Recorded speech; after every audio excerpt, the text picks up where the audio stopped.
Hello, I'm Dave Osborne, CEO and General Manager of Valley Telephone. Traveling around the roads through our communities, drilling rigs are now becoming a familiar sight. They're a sign of an industry that not only fuels our local economies, but quite literally the world. How does it all work? Andy Grubb and Charles James of Sumar Productions were kind enough to take us through the entire process. In this first half hour, we'll explore the origins of oil and natural gas, delve into the science of locating these deposits, and research the process of obtaining the rights to drill for them. So let's get started.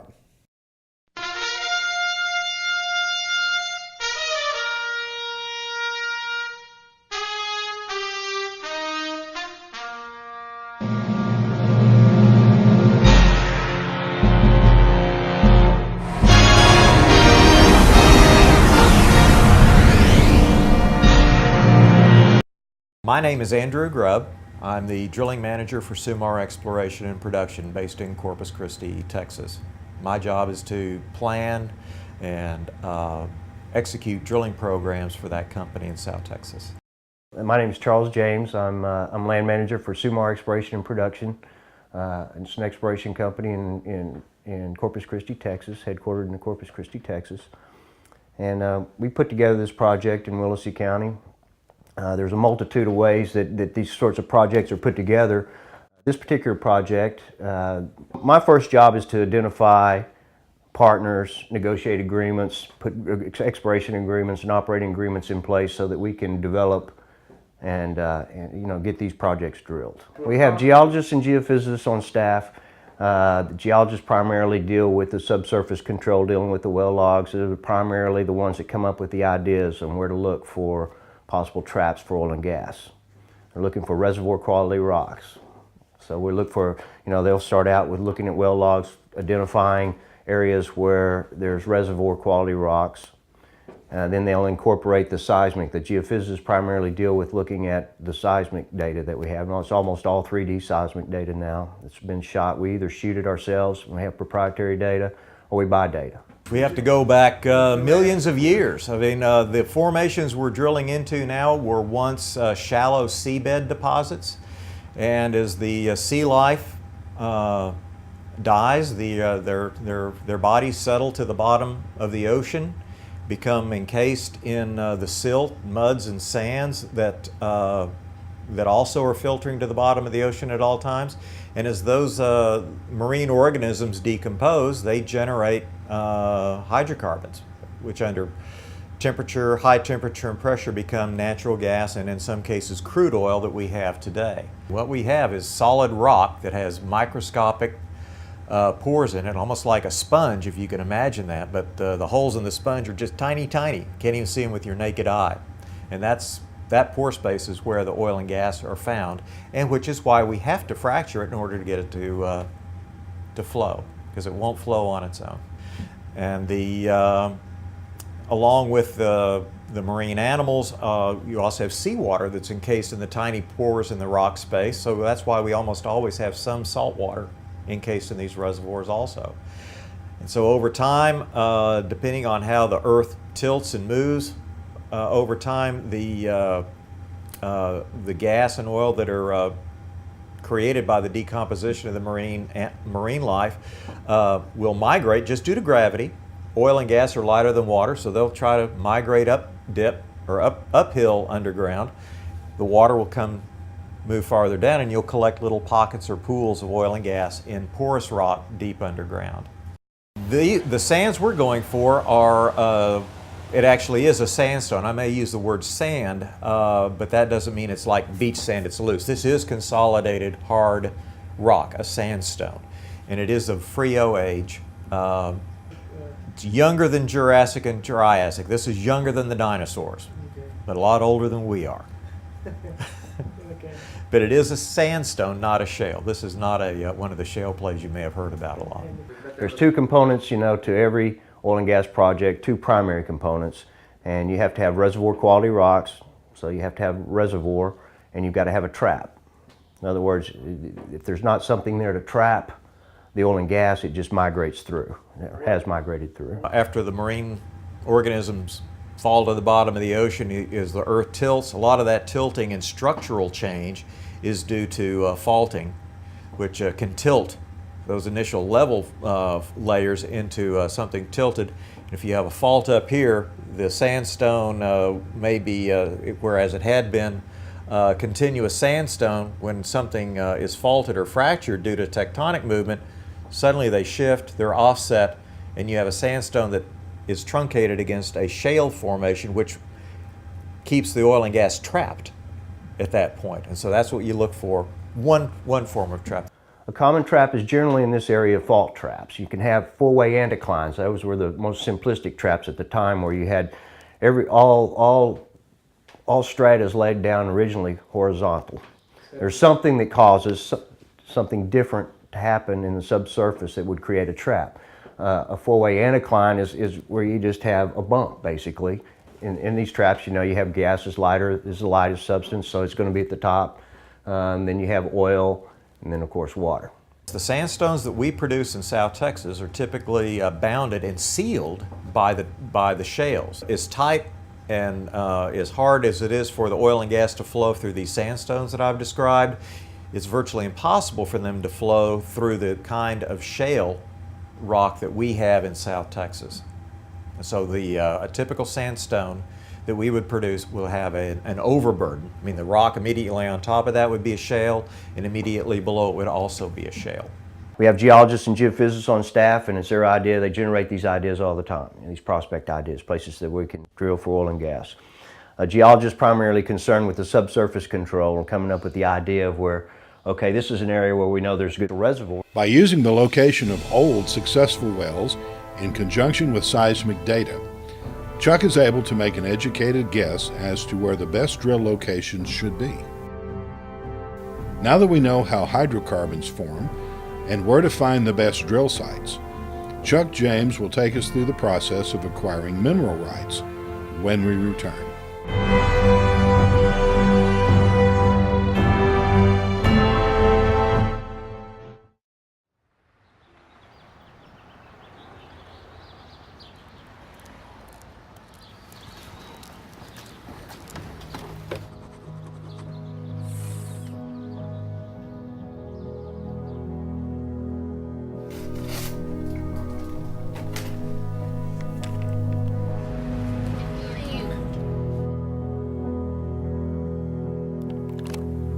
It's been therapeutic to record what I go through on a day-to-day basis.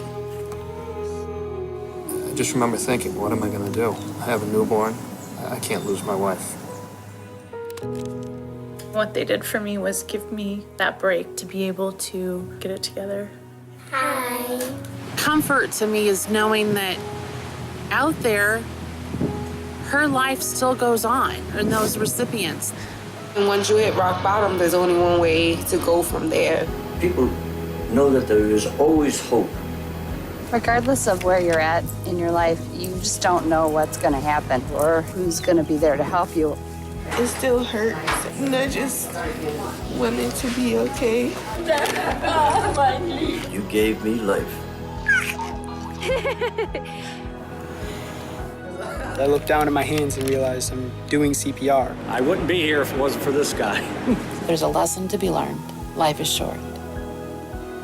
Make it worthwhile. Can you see me?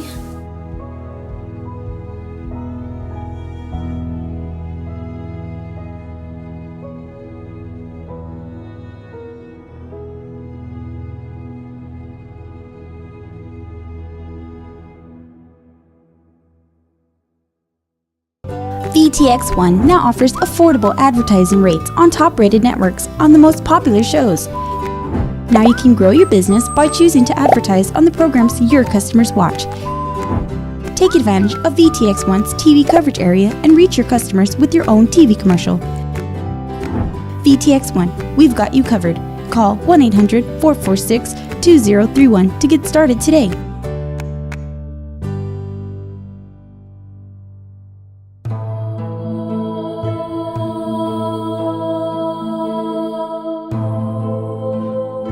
Oil and natural gas form over millions of years in deposits deep within the earth. As difficult as locating these resources can be, it may be even more tricky to acquire the rights to drill for them. Once we establish a prospect, we identify a prospect that we want to pursue, then it becomes my job then to put the project together. You know, if we go out and look at the land, who owns the land. I have guys that go out and they'll research the mineral title to the land in the courthouse. If it's open, they'll buy oil and gas leases on it. If it's controlled by another company, I usually get more involved in, you know, trying to figure out a way to work with another company to get the, you know, it may be held by production from other production that company has, or they just have the leases. There's multiple kinds of deals that you can negotiate with these companies, but it's primarily then my job to negotiate with these companies and negotiate the contracts so that we acquire that interest in that leasehold so we can include it in our project. The landowners, if they're the mineral owners, and the way that it is now, you know, there's oftentimes multiple mineral owners. The surface owner may or may not own minerals. But if it's mineral owners, then we go to them and we negotiate oil and gas leases on it, generally. And we acquire oil and gas leases, which is basically a contract between us and the mineral owners, which allows us the opportunity to go in and drill oil and gas wells. I've had tracts where I've had 100 mineral interest owners. I've got to go get leases from all of them. Each one is a separate contract? Every mineral interest owner I want a lease from. So I will go out and endeavor to acquire oil and gas leases from all mineral interest owners. Now, most of the time it's not that bad, but anymore, I mean, it's not unusual to have 6, 7, 8 mineral interest owners in a tract. I mean, it's just the way that it's, you know, it's cut up like you said. Somebody reserves a mineral interest, they sell the surface of the land and part of the minerals, and they retain part of the minerals, and then they pass away and they're heirs, and before you know it, you know, you've got more and more people. Every generation, there's more and more people involved. Now, there's a difference between mineral and royalty ownership, you know, because you may have the leases that we acquire from the mineral interest owners. You may have yet other people that own just royalty interest. And they don't own, the difference being that they don't own the full mineral estate, which is the rights to the bonus and delay rentals and you know, oftentimes some of the royalty. And then you can have people that just have an ownership in the royalty interest. I don't really need the oil and gas leases from them. Now, what oftentimes we'll do is we'll get them to ratify the oil and gas lease at the mineral interest owner, but they're kind of at the mercy of the mineral interest owner, you know, depending on how much royalty they get. Drill sites are home to many large pieces of machinery. Though everything is done to ensure a safe work environment, some landowners may be wary about liability for any accidents. The landowners aren't liable. All the risk as far as, you know, drilling the oil and gas wells on the operator and their partners. And, you know, it's clear in the operating agreements that you have with your partners that interest is that sort of obligation is shared, but the primary responsibility is on the operator to act in a prudent manner.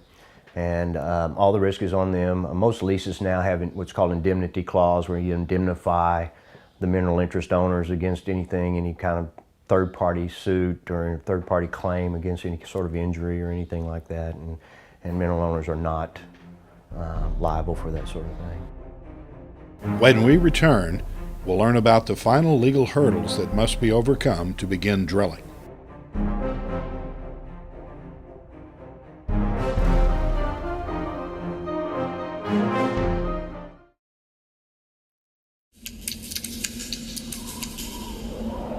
When I have an asthma attack, I feel like a fish with no water.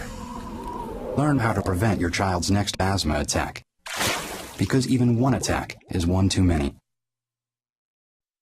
Millions of people are affected by disaster in America, and we're right there, providing food. With more than 200 food banks, reaching communities all across America. Donate now for immediate relief and long-term recovery. Every dollar helps provide food for disaster victims. Help now at feedingamerica.org. NFC, AFC, offensive linemen, defensive tackles, quarterbacks, and cornerbacks are all working with United Way for a million little reasons. The kids of our communities, to ensure their academic success all the way to graduation day. You see, it takes about 12 years to create a graduate, but it takes the same time to create a dropout. And the difference between a kid becoming one or the other could be a professional athlete, or it could be you. Studies showed the earlier we get to kids, the better their chances. So become a United Way volunteer reader, tutor, or mentor, and make a difference in the life of a child, for the life of that child. Give. Advocate. Volunteer. Live united. Join your favorite NFL players. Take the pledge. Go to unitedway.org.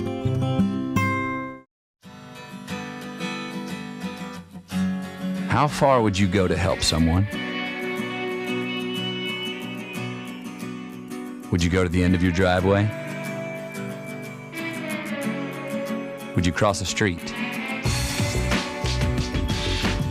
Would you cross an ocean?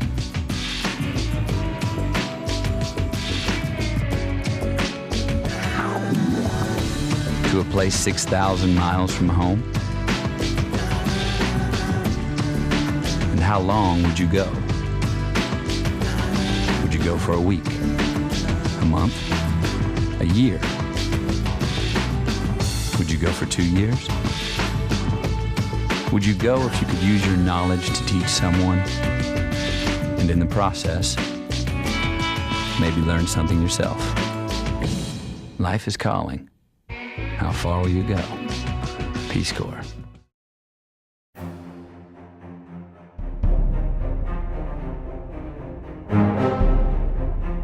It's a long process to acquire the rights from the landowners, but even after that, Chuck James' work isn't done. He still has to clear everything with the state. Once we put the project together, in other words, we acquire, whatever leasehold we can acquire, we deal with whatever companies are involved in our project, then we'll identify a drill site.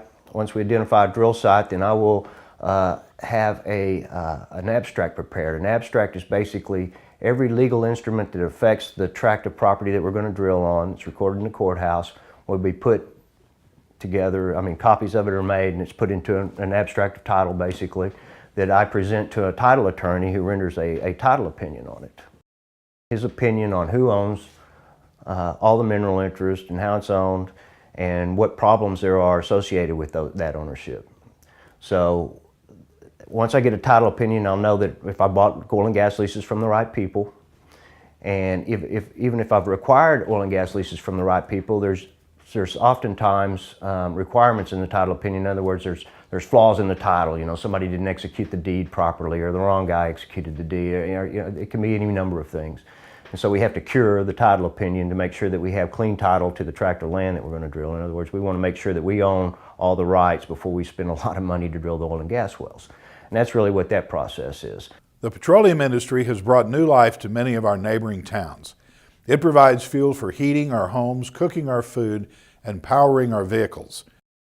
So where does all this money go, and how does it benefit our economy? This particular well, the Studebaker number 1, is going to cost, I estimate that while the drilling rig is on location, we will spend about $3.4 million. That does not include the 3D seismic and the land work and all the geology work that was done before we move on the rig. To complete the well, if we're fortunate enough to do so, I'll spend another $2.3 million. So all in all, we're going to spend probably about $5.6 million on this well from the time the rig moves on until we have production ready to go to sales. At any given time, there'll be anywhere between 15 and 20 people on location that are all employed in drilling this well. There's probably, Sumar Exploration is the operator, the general contractor, if you will, and we will have usually representatives from 4 or 5 subcontractors working for us on the well. The drilling rig is the main contractor and has the most people on location. The drilling fluid is another company, and they'll have their people on location. The rock bits, the casing, the cementing, all those are provided by specialized companies that have their own personnel. Of course, like any business, we pay taxes. In general, pardon me while I look at my notes, I want to make sure I get the numbers fairly right. I estimate that this well, while we're drilling, we will spend, as I said, we'll spend about $3.4 million on the drilling phase. And on top of that, we will pay $220,000 in sales taxes to the state and local taxing agencies. If we're fortunate enough to make a producing well, then like any property or business owner, we pay property taxes. And so this well would probably then pay the Willacy County property tax agencies somewhere around $800,000 to $1 million in property taxes over the life of this well. The state of Texas gets tax revenues not only through the sales tax during the drilling of the well, but they also get a cut on the, they tax the minerals, the oil and gas we produce as we extract them. And typically on a well, such as if we're lucky enough to find one here, might be $1.5 to $2 million in taxes to the state. So overall, you're looking at a tax payments on this well over the life of the well of, oh goodness, $2 to $3 million if it's a producing well. So there's a lot of economic benefit and a lot of economic activity to what's going on out here. Particularly in South Texas is one of the great things about this part of the world in the Permian Basin. Why we've been able to produce oil and gas for so many, many years is that a lot of these wells will penetrate not just one sandstone containing oil and gas, but they'll have multiple reservoirs up and down the hole. That's a good problem to have, and you do, and again the Railroad Commission controls that too. They want to make sure that people just don't open those zones indiscriminately, because you can cause yourself problems if you open a deep zone at very high pressure and then at the same time open up a shallow zone at low pressure. You can start getting flow from the zones, what we call cross flow from one zone underground into another underground zone. And sometimes that gas is lost forever. You can't get it out. Nobody wants that to happen. But you do. You usually work your way, or if in a well, and since when you have stacked pays, multiple layers, you start at the bottom and work your way up. And you seal yourself off. Each one, as it's depleted, it's sealed off before the next one is opened, and the Commission has very specific rules on how that's done. In the state of Texas, the Railroad Commission oversees all the rules and regulations pertaining to the petroleum industry. There are a number of state agencies that get involved in how we operate and drill our wells. The lead agency that we deal with in Texas is the Texas Railroad Commission. Now, why something called the Texas Railroad Commission governs oil and gas, I don't know. I'm sure there's a story there too that's interesting, but that's the way it's set up in Texas. We have to submit plans to the Railroad Commission before we do any work, telling them exactly where we're going to drill the well, how deep we're going to drill it. We had to provide them information on the ownership of the mineral rights all around us to show that we do have the right and permission from everyone involved to drill a well before we can get started. Now that's just the legal aspects on who owns the oil and gas. The design of the well is also governed by the Railroad Commission. Their primary concern is to make sure that we design wells that first off protect the public from any potential accident. Secondly, protect fresh water from contamination due to our operations. And third, to make sure there is no waste of oil and gas to the environment. Then once they, that's what they govern through the drilling process. Once a well is completed, their goal is to make sure that we continue to operate in a safe manner, that oil and gas is accounted for and taxes are paid, and that again, the public is protected against unsafe operations. And finally, they make sure that we, at the end of the life of the well, they make sure that we dismantle the well, abandon it, such that it's not a source of pollution or a source of an unsafe condition to the public. So the Railroad Commission watches us from beginning to end. But who makes up the Railroad Commission? Well, the people in charge, the three railroad commissioners, are elected officials. People elect them in statewide elections every few years. They're the ones that are in charge of overseeing and making sure that the laws are enforced. The Railroad Commission hires geologists, they hire environmentalists, they hire freshwater experts, they do hire some oil and gas geologists and engineers to help monitor the industry and write the regulations. So it's a mixture. And they've got lawyers, in case everybody has to have lawyers. Obtaining the rights and permission to drill is just the beginning of a long and meticulous process. In our next half hour, Chuck James and Andy Grubb will show us how they get oil and natural gas out of the ground and into our homes and vehicles.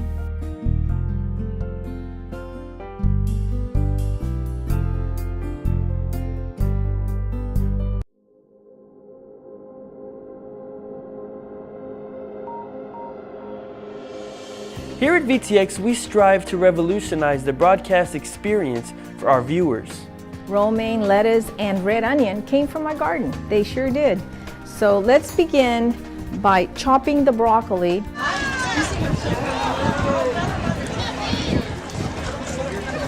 It's all the same fungus, but I'm getting them from different sources. One of the sources we're using is a frozen huitlacoche. Our team consists of 4 highly skilled video professionals producing 3 television shows spotlighting the VTX community and a sports educational network dedicated to broadcasting weekly educational programs and sporting events. Our objective is to reach those around us and make a difference.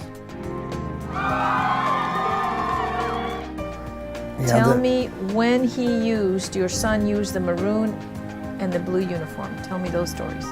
The Vino y Oro, which is the maroon, they call it Vino y Oro, was for his doctorate when he was 18 years old. He became the youngest American in history and the only American since then. By providing 2 extra channels free of charge, we're able to connect with individuals showcasing events, special announcements, and people and places that make up our community.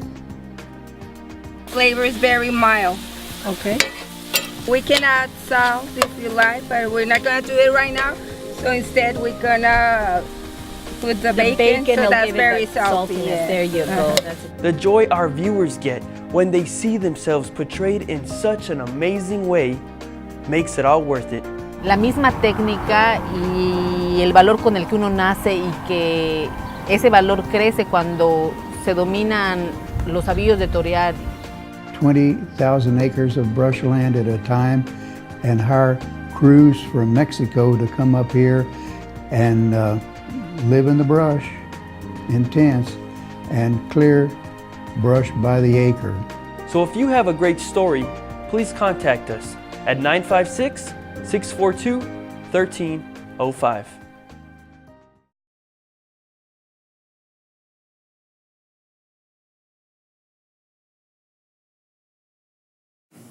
We could see that the weather was kind of getting bad. Here's the crawl space, the hole. That's what saved our life. But that night, immediately, the Red Cross was there. That volunteer, he didn't even know us. He just knew that there was a family with 2 younger kids who didn't have a place to go. That was the Red Cross. I knew that's what they stood for. They help people.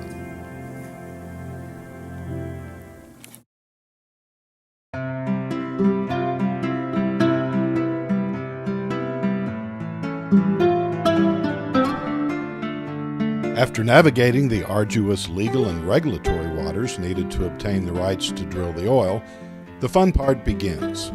First, the land has to be surveyed and leveled. We joined Andy Grubb on location. I'm here on the Studebaker farm near Raymondville, Texas. We're going to be drilling a 13,000-foot well here for natural gas coming up in April. The process begins with the company acquiring a 3D seismic survey to image the subsurface structures to locate the best place for us to drill for oil and gas. Following that, based on our findings on seismic, we will acquire mineral leases from the mineral owners in the area.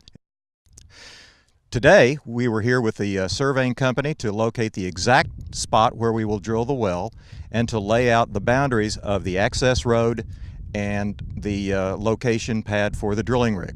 The area the rig will require will be about 1 to 2 acres of land. The caliche pad will be about 200 by 200 feet in dimensions. We will build the pad a minimum of 6 inches thick to support the weight of the drilling rig and the casing. Directly under the drilling rig itself, the pad will have what we call a strong back, which is a thicker section of caliche that will be about 1 foot thick. That'll all be compacted and watered, again, to support the weight of the rig. The rig itself weighs several million pounds. The weight of the casing that we will run into the well as we drill it will be on the order of 600 to 700,000 pounds. A couple of weeks later, we caught up with Andy at his office. All right, well, the last time we were out here, we were staking the location, and since then, Oates Construction came out, built the caliche pad, and cleared the lands for the drilling rig to be moved in. Before the large drilling rig moves in, we move in a small rig called a rat hole driller. It's just a trailer-mounted auger type drill to set a conductor pipe. Rat hole driller? Well, yeah, there's a lot of funny nomenclature in the oil business. Don't ask me where it came from, rat hole and mouse hole. But that small rig comes out, sets the conductor, which is a vertical hole, through which the main oil well or gas well will be drilled. In addition to that, they drill a mouse hole, which is a small diameter hole up to about 30 feet deep, in which we store extra drill pipe. And then the rat hole is drilled a little bit farther away from that, which is where they store the Kelly. We don't drill through that. It's simply a hole drilled partially into the ground so that we can put that long 40-foot long Kelly out of the way someplace. Instead of having it have to lay on the ground, they can just put it in at an angle. It makes it easier for them to pick it up and lay it down when they need to. That hole will be completely filled with dirt again at the end of the job. It doesn't stay after the well's drilled. That's the first thing that happens. In this case, as I said, it was a 20-inch diameter conductor pipe. In this well, we set it at 52 feet in a nice hard clay interval. That pipe is cemented into place. That small rig moves off, and then we move in the big rig outside over that hole. I'll pump this is our 2-inch pipe.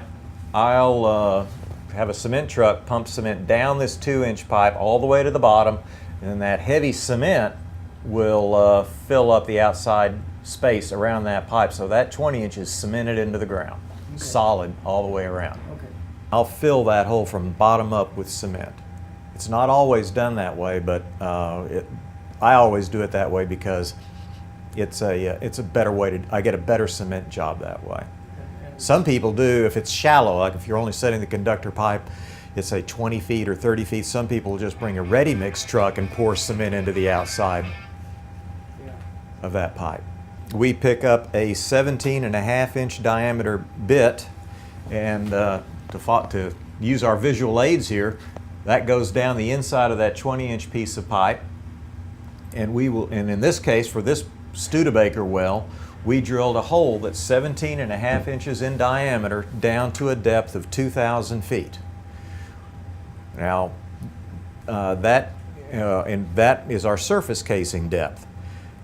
The purpose of that hole and then the casing we run in there is to protect fresh water, any kind of usable water from potential contamination.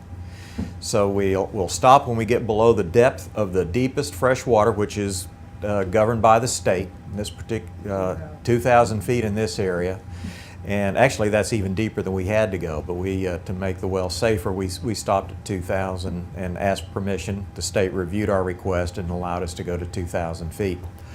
We run a string of casing that's 13 inches in diameter inside the 20-inch diameter pipe, and then you have that gap again between the 20-inch diameter pipe and the 13-inch diameter pipe. We pump cement down the inside of the 13-inch diameter pipe. It overflows at the bottom and then comes up into the gap between the outside of the casing and the hole, and we fill that annular space from the bottom of the 13-inch casing at 2,000 feet all the way to the surface with a complete sheath of cement. We displace the cement with a rubber plug, and then on top of that rubber plug we pump more drilling mud to keep the cement from being contaminated, and then the rubber plug is caught in a latch at the bottom of the 13-inch casing, so it holds the cement in place while it hardens. Concentric layers of cement and steel between the borehole in the center and the natural earth outside. One of the purposes of that casing is to isolate anything we do in the lower part of the hole from the upper part of the hole. We want to make sure that when we find oil and gas, we know where that stuff is at all times. We want it to stay in the wellbore so we can sell it. We don't want it leaking off into any other formation where we don't know where it goes. A drilling rig is a collection of maybe 3 primary equipment systems. First, we have a hoisting system. That's the tall mast and derrick that you see sticking up in the air. That's the most recognizable part of a drilling rig. The mast on the drilling rig in this case is 135 feet tall. That is there to raise and lower the drill pipe and casing in and out of the wellbore. As far as making the whole part of the hoisting system, we have the rotating table and the Kelly. You mentioned a yellow block that's moving up and down the derrick. That's the traveling hoist, which lifts pipe in and out of the ground. While we're drilling, we attach a hexagonal shaped piece of steel pipe, which is hollow in the inside. That's what actually rotates and drives the bit to grind up the rock and make the hole. The hexagonal hollow pipe, known as the Kelly, works off the rotary table, and fitting through a hexagonal hole is free to move up or down. Fitted to the Kelly is a length of drill pipe. More and more of these 30-foot sections are added as the well goes deeper.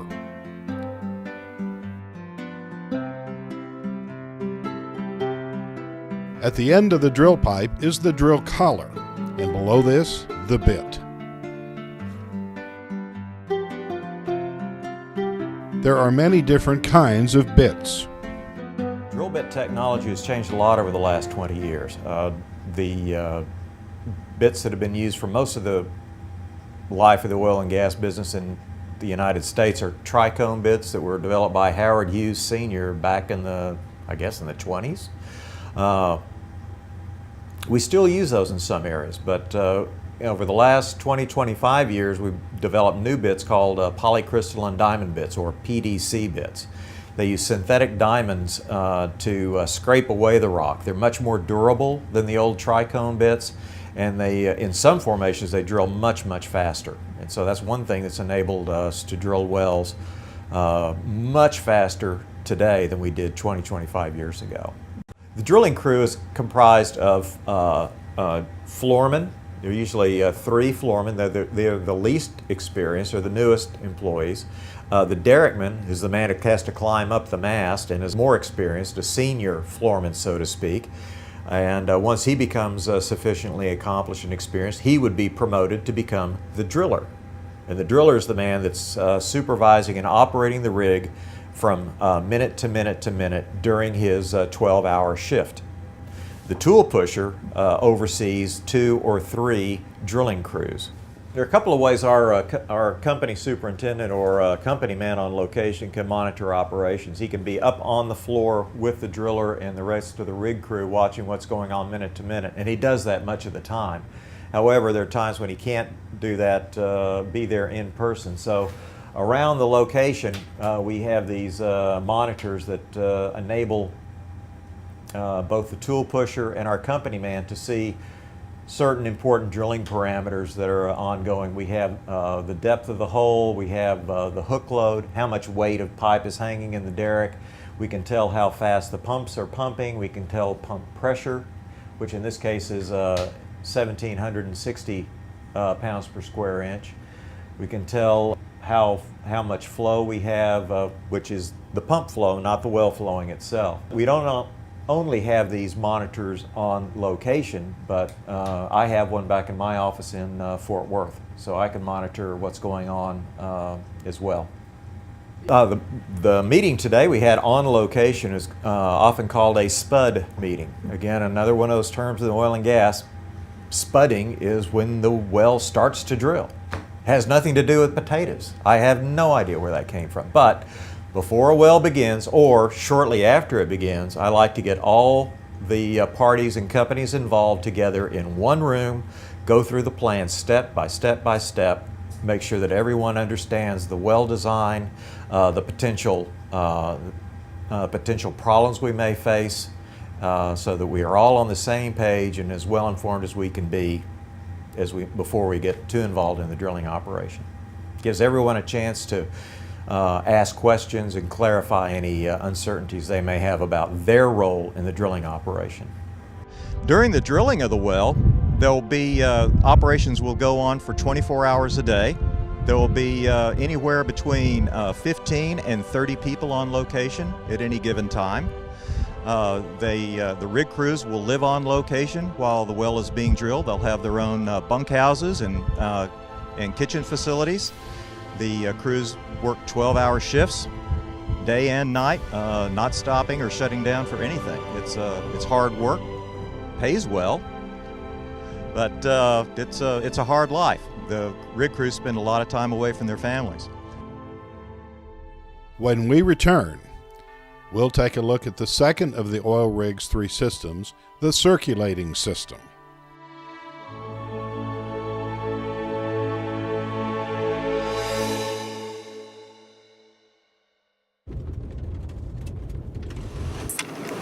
This is where my house used to be. Tornado just walked right up that street. Imagine. I lost everything. The Red Cross helped me get housing, and hundreds of people here in Branson, they helped. And they're still helping right to this day.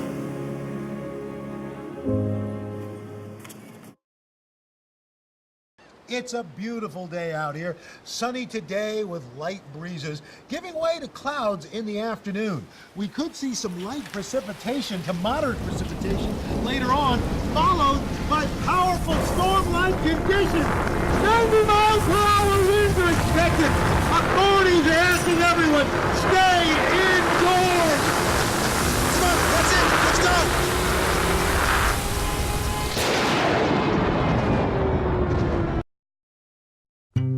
NFC, AFC, offensive linemen, defensive tackles, quarterbacks, and cornerbacks are all working with United Way for a million little reasons.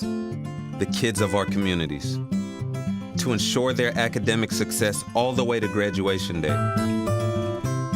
You see, it takes about 12 years to create a graduate, but it takes the same time to create a dropout. And the difference between a kid becoming one or the other could be a professional athlete, or it could be you. Studies showed the earlier we get to kids, the better their chances. So become a United Way volunteer reader, tutor, or mentor, and make a difference in the life of a child, for the life of that child. Give.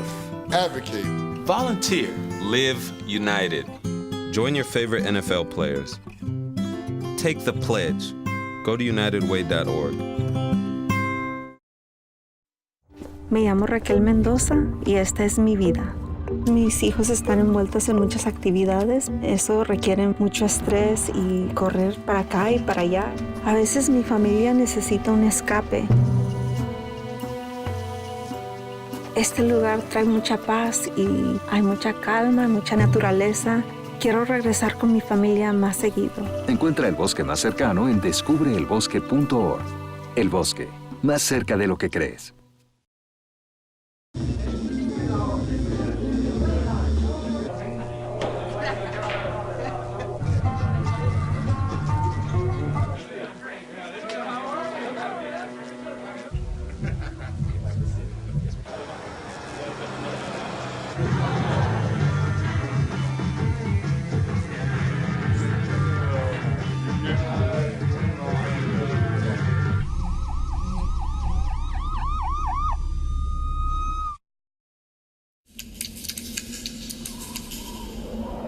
When I have an asthma attack, I feel like a fish with no water. Learn how to prevent your child's next asthma attack. Because even one attack is one too many.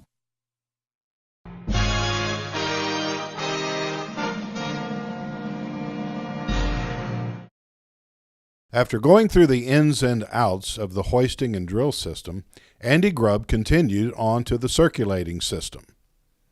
The second system we have is a circulating system, and that's in which we have steel tanks to hold our drilling fluid, mud, mainly water and clay, large pumps that circulate the drilling fluid from the steel circulating tanks through the Kelly hose, down the Kelly, through the drill pipe, down to the bottom of the hole and back out to carry out the rock that we've drilled up into the shale pit. And also keeps the drill bit and drill string cool. The pumps will pump at around 500 to 600 gallons a minute, and we'll rock that back to where they're only pumping 70 to 100 gallons a minute if necessary. The first piece of equipment that the mud runs over as it comes out of the well is called the shale shaker, and it has a table which is covered with a very fine mesh screen. It shakes and separates the cuttings of rock from the fluid. The fluid drops through the screen and is reused, and the small pieces of rock, the cuttings as we call them, are shaken out into a pit where they're then recovered and buried. And then the mud is just cleaned through various stages of separation until it's clean enough to go back down the hole. The third purpose of the mud system is to control formation pressure. The pressure in the pores of the rock naturally increases from the top of the ground. As we go deeper, the pressures get higher and higher. So we have to make sure that the pressure exerted by that column of fluid, like the same pressure you feel at the bottom of a swimming pool on your ears, when you go from the shallow end down to the deep end, it gets high, you can feel the pain in your ears. That drilling mud exerts higher and higher pressure the deeper we go to make sure that the oil and gas and salt water that we drill through stays in place. We don't want that coming into the wellbore uncontrolled. Drilling fluid systems can get pretty complicated as we get deeper and the temperatures increase. As they become less and less stable, it's more difficult to maintain the proper density, proper viscosity. So we'll have a mud engineer, a man that's been trained in the chemistry of mud systems and is well experienced in drilling wells, to stay on location 24 hours a day along with our representatives. He's one of those 15 to 20 people that's on location all the time, and his job is to keep a close eye on the fluid properties, making changes or treatments as needed to maintain properties of the mud. Two of the most important properties of our drilling system are the density of the fluid and the viscosity. We'll talk about viscosity. That's just the resistance to flow, or how thick a fluid is. Water is usually the standard by which everything else is measured. We all know how fluid water is. We also know that milk, it's also a fluid, but it's not as thin as water. It's thicker, and so that means it has a higher viscosity. Motor oil is even thicker still, and it has a higher viscosity. We have to control the viscosity of our drilling fluid, our mud, by additions of clay. It's essentially water and clay mixture. We increase the viscosity so that it will carry those cuttings that we drill out, the rock cuttings. It can be carried out of the hole and keep the hole clean. Plain water just simply isn't thick enough to carry the cuttings out. So that's the property of viscosity. Density is how much a fluid weighs. A gallon of water weighs about 8 pounds. A gallon of salt water from the ocean weighs 9 to 10 pounds, depending on where you are. A gallon of water out of the Dead Sea weighs 10 pounds. And our mud, depending on the formation we're drilling, we want that mud to weigh either 8 pounds or 10 pounds, all the way up. In the case of this well, our mud will weigh as much as 17 pounds per gallon, twice as much as a gallon of water.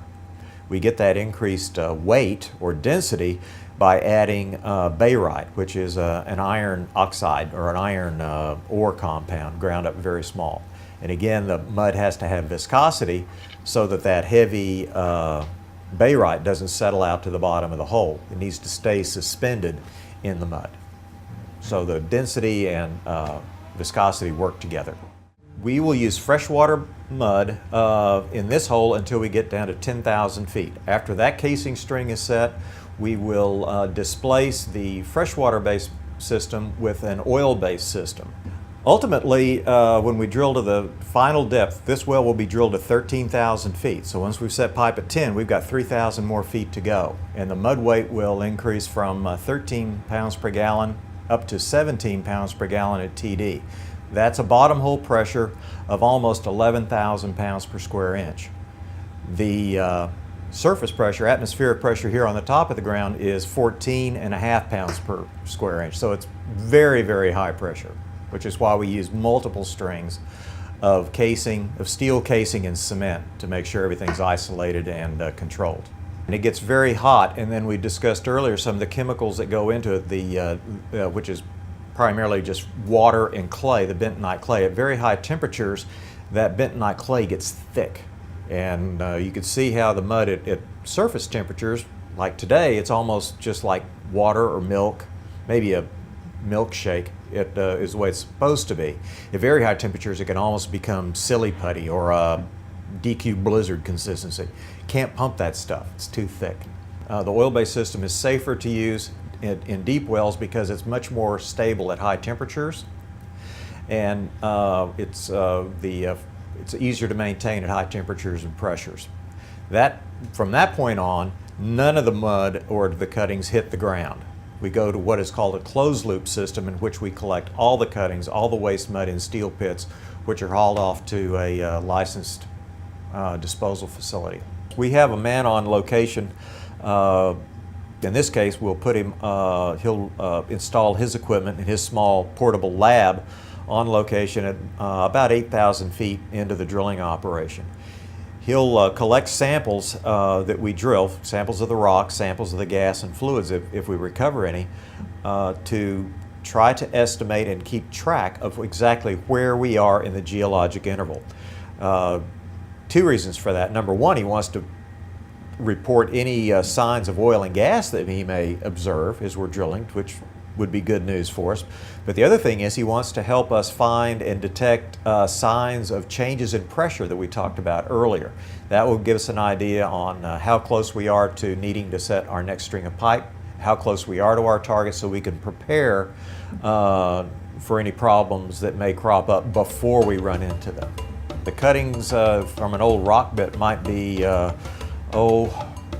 they're all irregular shaped, but they might be a ½ inch or so in size. Some of the cuttings out of these polycrystalline diamonds that we use today are anywhere from like sand grain size up to maybe the size of your fingernail, like a dime or half the size of a dime, much smaller and finer. It makes it kind of harder to interpret the cuttings as they come across the shaker. The mud logger that we had here, he'll be on site to try to keep track of where we are in the formation, how deep we are, how close we are to our targets.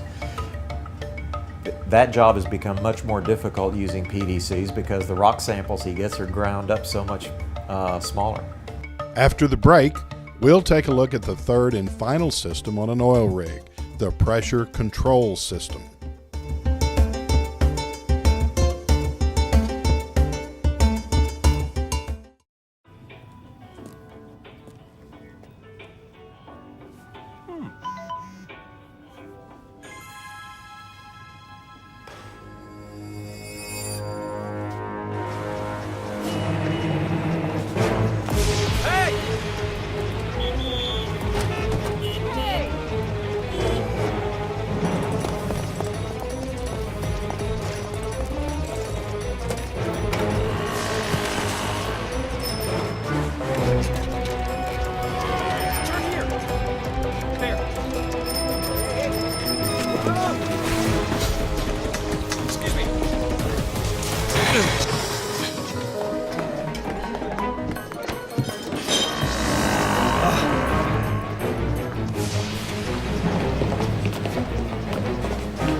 So, same time next week?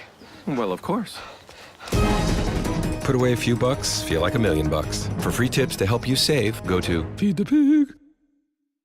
In a 1 year span, I'd counted over 100 blood transfusions. That whole experience, Lindsay's experience, changed our whole lives. Just changed our outlook on everything. Sometimes you take things for granted that you shouldn't. We all do that, but wow, we don't do that much anymore.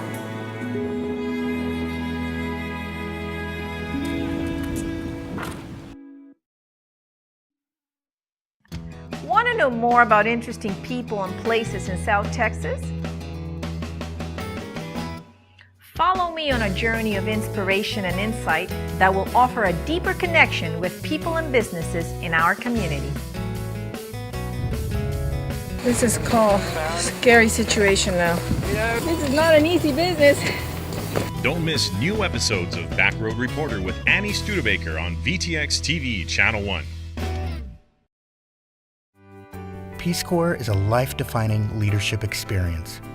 Volunteers live, learn, and work with a community overseas for 27 months, providing grassroots assistance.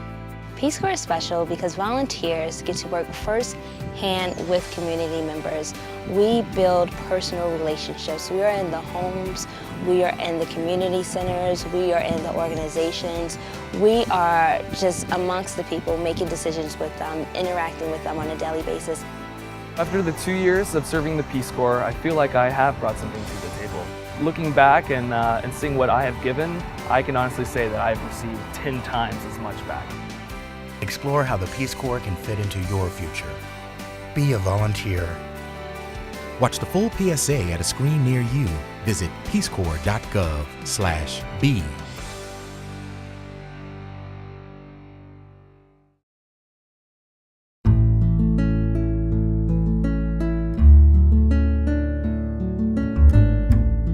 The entire drilling operation is highly dependent on a well-functioning drilling fluid system to bring cuttings to the surface, keep the drill bit cool, and maintain well-bore pressure. But all this means nothing if a blowout occurs. This brings us to the drilling operation's third system. The third system that we have is our pressure control system, called blowout preventers or BOPs. And that's what we have on the surface of the ground to make sure that oil, gas, other fluids that we drill through cannot be released uncontrollably to the surface environment. Right now, now that we've set the and cemented the surface casing in place, before we drill any deeper, we install our blowout preventer equipment. And that is welded and bolted to the top of the 13-inch pipe. And it has an internal diameter of about 12¼ inches. So the blowout preventer equipment is put in place. We pressure test the casing that we just ran and the blowout preventer equipment to 3,000 psi to make sure it's completely air and water tight before we drill farther. That's what they're doing right now. Then we pick up a 12-inch diameter bit that fits just inside the 13-inch casing that we set. That will be the hole size we drill down to, actually all the way to 10,000 feet in this case. You mentioned 8,000 feet, and that's the point at which the natural pressure gradient in the earth changes from the water gradient you described, half a psi per foot, down to about 8,000 feet, and then that pressure in the earth starts to increase. And so at 8,000 feet it works out to about 8 pounds per gallon, the density of fresh water. By the time we reach 10,000 feet, our mud density to control the pressure will be up to 13 pounds per gallon. Over 50% higher pressure at that point than up at 8,000 feet. Then we'll change our mud properties. But we can drill that entire interval without having to run another set of casing because the formation's strong enough to withstand that change. Once we reach 10,000 feet with our bit, and we think by my design that's as deep as we can safely drill without running the risk of fracturing the shallow formations, we stop drilling. We run open hole formation logs to tell us just to measure the properties of the rocks we've drilled through, make sure we know where we are within the geologic column. Then we run another string of pipe, which is roughly 9½ inches in diameter. And in this particular case, it will be actually 9 5/8 inch outside diameter and about 8½ inches internal diameter. So that pipe is getting thicker. It's a 1/2 inch thick diameter wall.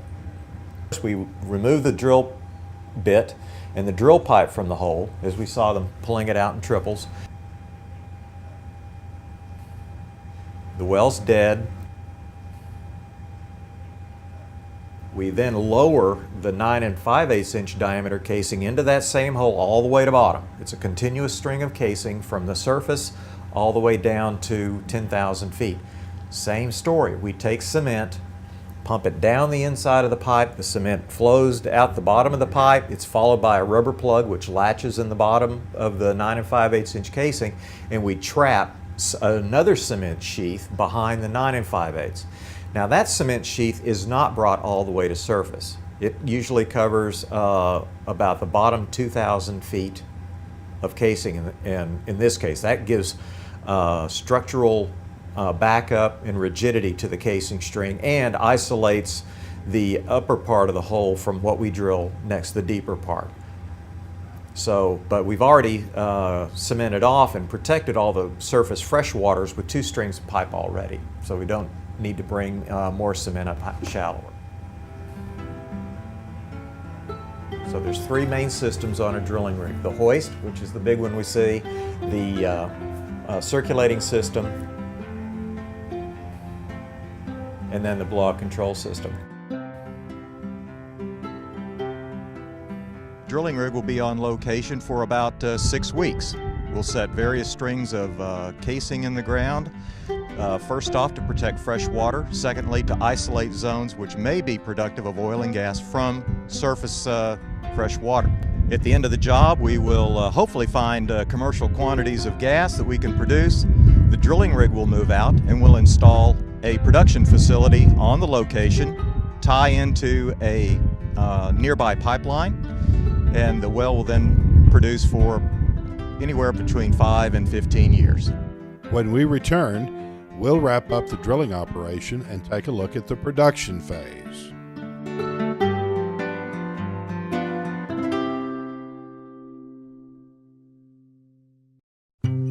NFC, AFC, offensive linemen, defensive tackles, quarterbacks, and cornerbacks are all working with United Way for a million little reasons. The kids of our communities, to ensure their academic success all the way to graduation day. You see, it takes about 12 years to create a graduate, but it takes the same time to create a dropout.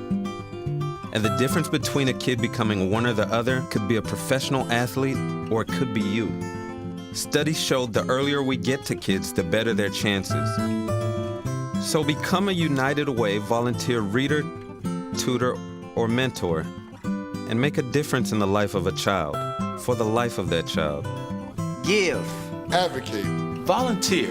Live united. Join your favorite NFL players. Take the pledge. Go to unitedway.org. It's a beautiful day out here. Sunny today with light breezes, giving way to clouds in the afternoon. We could see some light precipitation to moderate precipitation later on, followed by powerful storm-like conditions.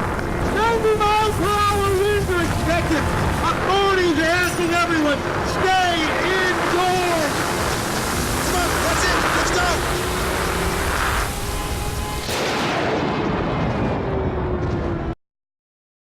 So Daddy is on a flight home from Afghanistan as we speak. The Red Cross has helped me get the most important man back from Afghanistan so that we can have our baby. What's happening? Beautiful. Everything's all about home.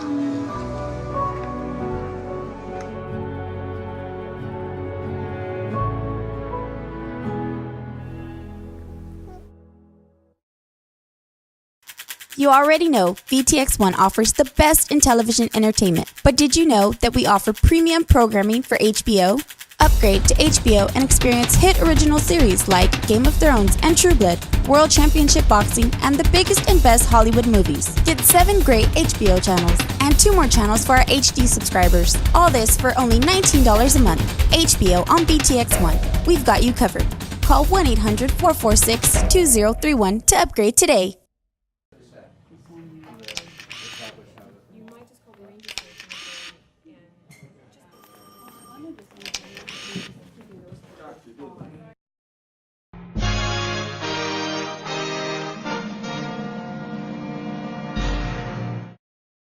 Sumar's Andy Grubb was kind enough to take us through the three systems of a drilling operation. But what happens when drilling is done?